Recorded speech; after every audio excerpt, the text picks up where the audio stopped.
سلام، خیلی مخلصیم. خوبید رفقا؟ خوشید؟ خرمید؟ خرم آبادید؟ سرپنجه سرسلامت و آبادان. امیدوارم که همیشه شاد و خوش و سلامت در کنار خانواده‌تون باشید. امروز اومدیم این شیرینی گردویی جذاب با ترک‌های بسیار انگار با قلم روش کار شده. این ترک‌ها بیا بگی این ترک‌ها رو از جلو. این چقدر جذابه. انگار با قلم روش طراحی کردن این شیرینی‌ها رو. واقعا دست خدا در کاره. کفش هم که ببین از اتوبان کرج هم صافتره. نگاه کن، اصلا گود نیست. این رو این کف واقعا اومدیم این شیرینی جذاب و بدون عمل داغ زدن با رسیپی همین آشپزخونه اولین بار در یوتیوب فارسی رو بذار کنار، یوتیوب دنیا رو هم بذار کنار، توی دنیا اصلا با ما همراه باشیم. بزن ببین میخوام چیکار بکنیم. در ابتدا من اینجا 200 گرم گردو دارم که اینو میریزم توی ماشین میکسر و میخوام پودرش کنم، ولی نه زیاد پودر. الان بهتون نشون میدم. الان دوستان از من میپرسن تا چه حدی باید این گردو رو بزنی؟ تا زمانی که اندازش به اندازه پودر نون سوخاری بشه. لهش نمیخوایم بکنیم، ریزش نمیخوایم بکنیم. بعضی ماشینای میکسر خیلی قویه، میزنه روغن گردو در میاد و حالت خمیری و چسبندگی ایجاد میشه. تا اون حد نه. ببینید خیلی عالی، خیلی خوشگل. میریزم داخل ظرف.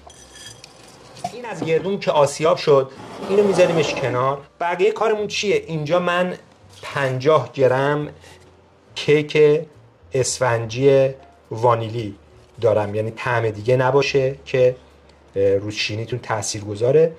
این کیک اسفنجی همه جا هست، یعنی توی فروشگاه، توی هر جای بقالی سر کوچه‌تون هم هست، میتونید خریداری کنید. میریزید 50 گرم و این تو. یه نکته دیگه که من در مورد کیک اسفنجی میخوام بهتون بگم که حتما نگاه کنید چرب نباشه. بعضی این کیک‌های اسفنجی که توی فروشگاه میفروشن چربه و اون توی بافت شیرینیتون تاثیرگذار هستش. کیک اسفنجیمون هم خورد کنیم ببینیم چی میشه. کیک اسفنجیمون هم ما خورد کردیم با این تیغه های میکسرمون و خورد شد و ببینید اینجوری من با دست میزنم باز میشه و با دست فشار میدم میچسبم به هم. در این حد که رسید عالیه. اینم میریزیم داخل گردو با هم برن یه صفایی بکنن، یه ذره رفیق شن که یک شیرینی خوب به ما بدن. اینم میذاریمش کنار. بقیه کارمون 80 گرم سفیده تخم مرغ داریم، میریزیم داخل یک کاسه و اینجا 130 گرم پودر قند داریم، میریزیم داخل سفیده.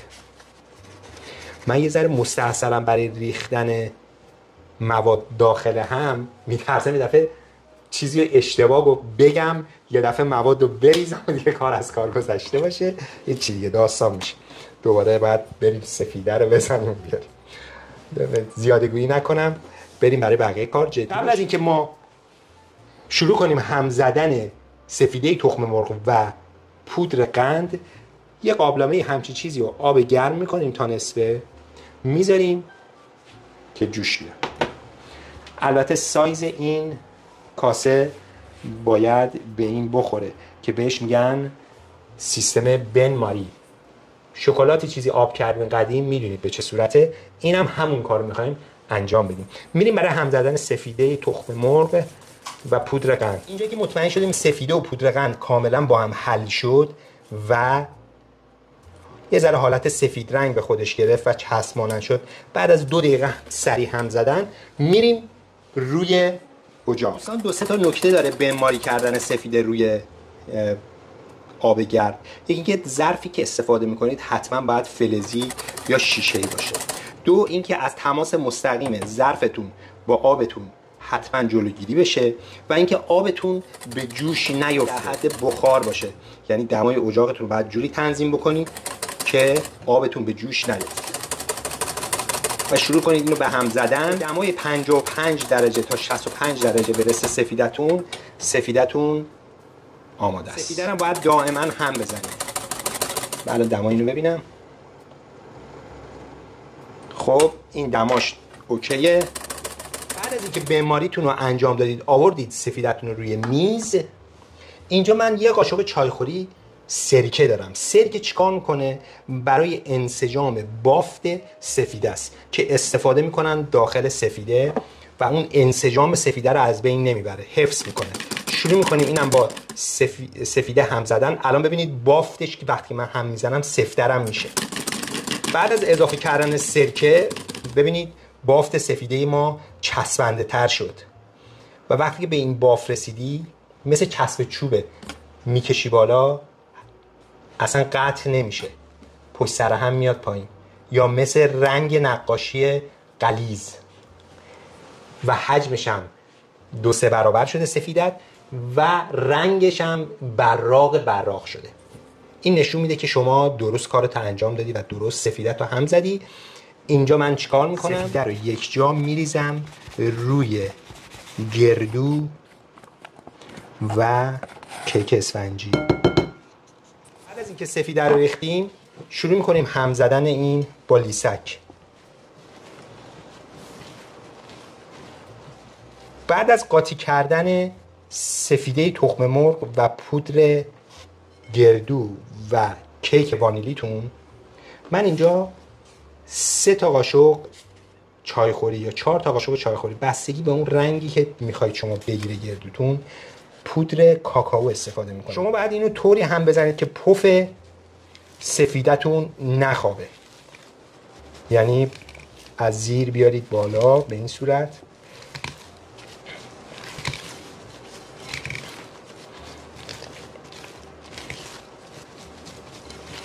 بعضی حالا هستن که داخل شیرینی گردویشون پودر دارچین هم استفاده میکنن، ولی این ذائقه‌ایه دیگه، هر کسی هر چه خواست میتونه داخلش استفاده کنه. اگر رنگ کمتر خواستید میتونید کاکائو کمتر بزنید، اگر پررنگتر خواستید میتونید کاکائو بیشتر بزنید. کاکائو طعمایی که میدید داخل شیرینی گردویتون همه دیگه دل بخواهیه. و در آخر اینجا من 30 گرم روغن دارم که اضافه میکنم به موادم. بعد از ریختن روغن شروع میکنیم هم زدنش با همین لیسک، یه ذره روغن باهاش قاطی بشه و دیگه کار تمامه.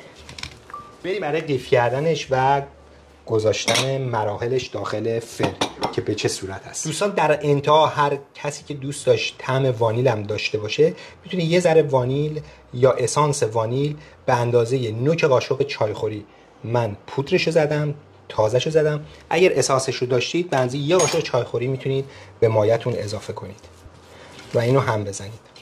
الان از من سوال میکنن چرا وانیل رو آخرش زدی؟ اتفاقا بهترین کاره که وانیل رو در آخر بزنی، چون که تمام بوی سفیده تخم مرغ تو همین وانیل تهیکاری بدمصب از بین میبره. کارش خیلی درسته وانیل. بریم برای قیف کردن شیرینی گردویای خوشگله، مایه شیرینی گردویی. من یه برش 1 سانتی به سر قیف میدم و شروع میکنم از همین وسط پر کردن شیرینیا. دستتون صاف، فشار ثابت به وسط. حدالمقدور 2 طبقه هم نذارید. ممنون. خب نوکاش هم اگر خواستید با همین انگوش یه ذره بزنید میره داخل، چیز خاصی نیست، بر اثر حرارت خودش تخت میشه. سایز شیرینیایی که من گذاشتم داخل کاغذ فر 7 سانتیه به ارتفاع 1 سانت و به مدت 20 دقیقه میذارم توی سینی فر توی دمای محیط استراحت کنه. این 7 سانت و 20 دقیقه و اینایی که من میگم همه تو کامنت ها از ما میپرسن و ما وظیفه میدونیم که به شما بگیم که همه بزنن ورداره بره، دیگه مشکلی پیش نیاد. با ما همراه باشید. بریم تا 20 دقیقه دیگه برگردیم. برگشتیم بعد از 15 دقیقه میخوایم شیرینیام رو بذاریم داخل فر. دمای فر 165 درجه سانتیگراد، فر بالا پایین همزمان روشن و 20 الی 25 دقیقه. طبقه وسط فر همیشه چیزی من جا میندازم، ولی الان همه رو گفتم بدون غلط. بریم بزنیم داخل. فر حتما از قبل روشن کرده باشید.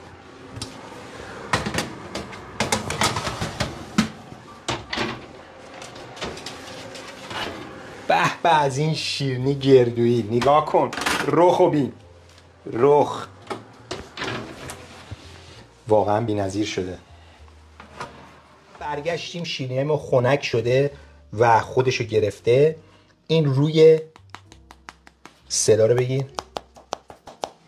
روش حالت کریسپی و خشک و براق، دقیقاً مثل یه نفر که میخواد یه کار حرفه‌ای رو بسیار دقیق مثل زمان خودش نوستالژیش در بیاره. من سعی کردم این کار رو برای شما تکرار کنم و داخلش هم نگاه کن. خدای من، خدای مهربان، این از داخلش نرم و ببینید عالی عالی.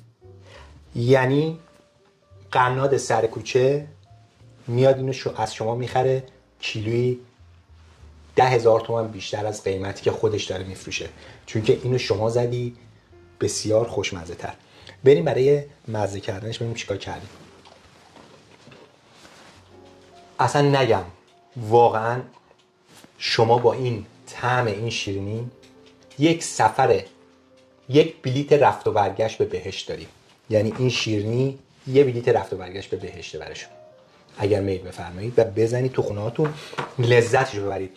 لایک و سابسکرایب یادتون نره، کامنت هم برامون بنویسید و زنگوله هم بفشارید تا یه کار جدید دیگه، تا یه آتیشبازی دیگه. خدا نگهدار.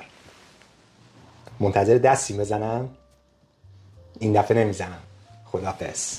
گرد رو خوردش میکنیم با پودر کیک، میکسش میکنیم، سفیده رو با پودر قند میزنیم، فرم میدیم، پوفی با براغش میکنیم. بوش که میاد دلم میره، طعمش هنوز تو خاطرمه. گاز بزنی میری سفر برمیگردی، به اون قدیم فر رو میذاریم. داغ بشه شیرینی آماده به صف، با عشق میرن تو فرطرش میپیچه تو خونه. آخ که چی میشه اگه یه چای باشه کنارش، لذتش میبره تو رو تو فضا. مامان بزرگم همیشه میگفت شیرینی رو بپز با عشق، تا یاد و خاطرش هم بمونه با عشق. حالا که یادش تازه شد بیا بپزیم، نذاریم بره از یاد. اگه دوست داشتی این ویدیو رو بزن لایک و بگو ای والا. اگه میخوای آشپزی و شیرینی پزی ساده یاد بگیری، کانال ما رو معرفی کن به دوستات.